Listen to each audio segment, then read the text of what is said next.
Shalom Aleichem, Hebrew Torah 101, with another video.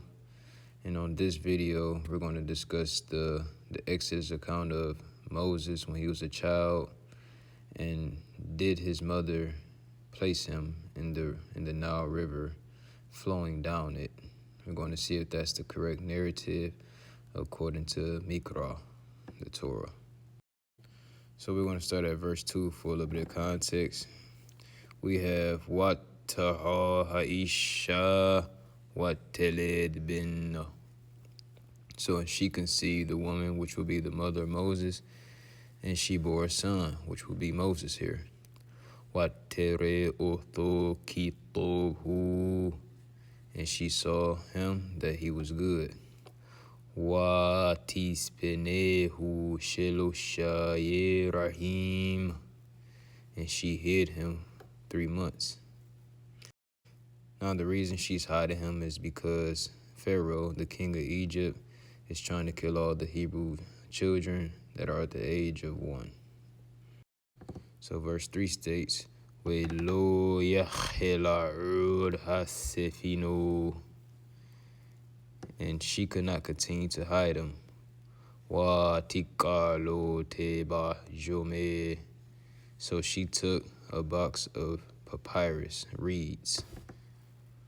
Watahmira bahemawu bazafit, and she smeared it with slime and pitch. Watasimbah it hayelid, and she put in it the young child, which is Moses again. Watasimba suhal sifat hayeor. All right. And she put it in the reeds, the tall grasses, upon the edge of the river. So it's not that she put the box in the river and it was flowing down the river.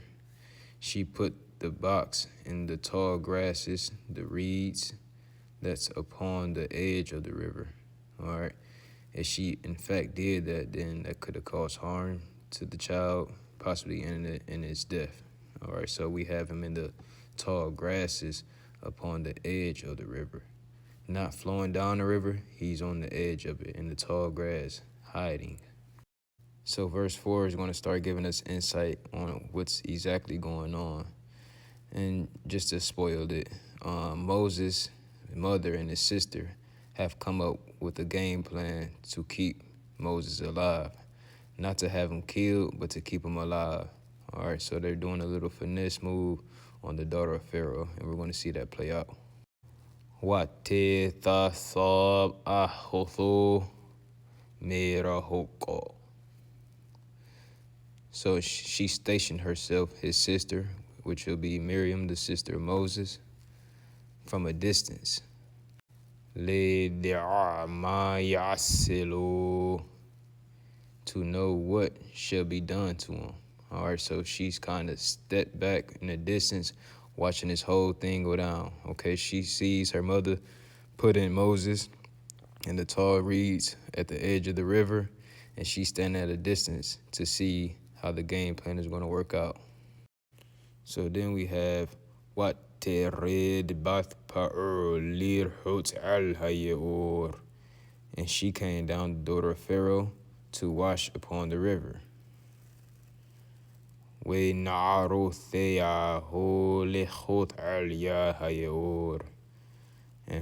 her young woman going upon the hand or the edge of the river.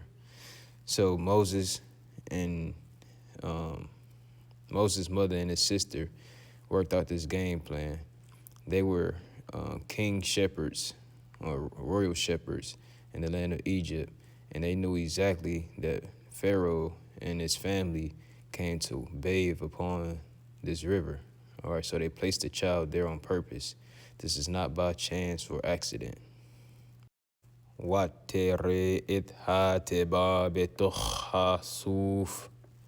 And she saw the box in the midst of the reeds, the tall grasses that we talked about, Suf. Watishlah it amatha watikaha. And she sent her servant, her female servant, and she took the box. Wa tiftah wa tir'ehu ithayelid. And she opened and she saw him. She saw the young boy. And behold, the young boy was crying. Watahmu alau, and she had compassion upon him. Watome mi yalde ha ibrimze, and she said, "This is a child from the Hebrews." Now the game plan has worked as they planned it. So now we're going to notice in verse 7, it all take place. Verse 7, Watome ahotho ilbat paro. And she said, his sister, the sister of Moses, towards the daughter of Pharaoh. And she says, Ha elich we korati lach isha meneketh min haibrioth. Shall I go and call for you a woman to give suckling or breastfeeding from the Hebrew woman? All right. The woman that she's referring to is, of course, her mother, Moses' mother. All right, makes perfect sense. And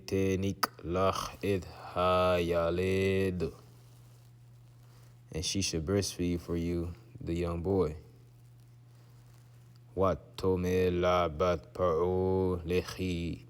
And the daughter of Pharaoh said, go. Yeah, go do that.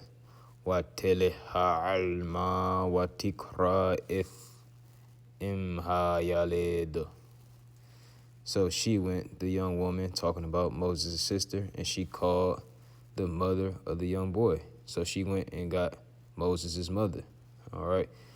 Because, again, the game plan is to keep him alive and to raise him in the household, not to put him down a river flowing away and possibly have him killed. And not only does she receive her child back, she's also paid wages for breastfeeding her own child, as we're going to see. So verse 9, Watomelah bat paro, and she said to her, the daughter of Pharaoh, Helichi it hayeled haze wehenikihuli. And she says, go with this young boy and breastfeed him for me. Wa ani etin itse charich, and I will give to you a payment, a wage. All right.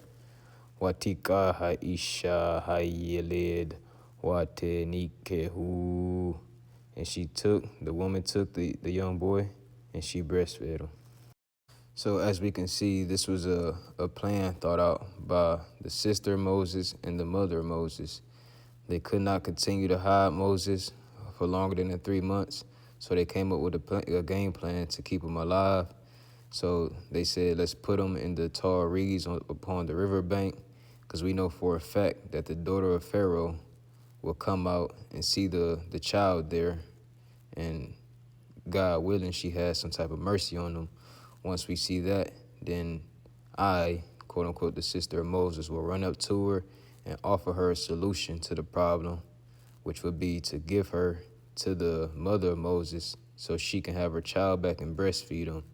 Once that happens, Moses is back in the house with his own family until he gets a certain age where she will then release him back to the daughter of Pharaoh to be raised in the Pharaoh's house. So all the movies and all the narratives that we see of a child flowing down the river is completely false, and it is not according to the Hebrew text. Shalom Aleichem. Laila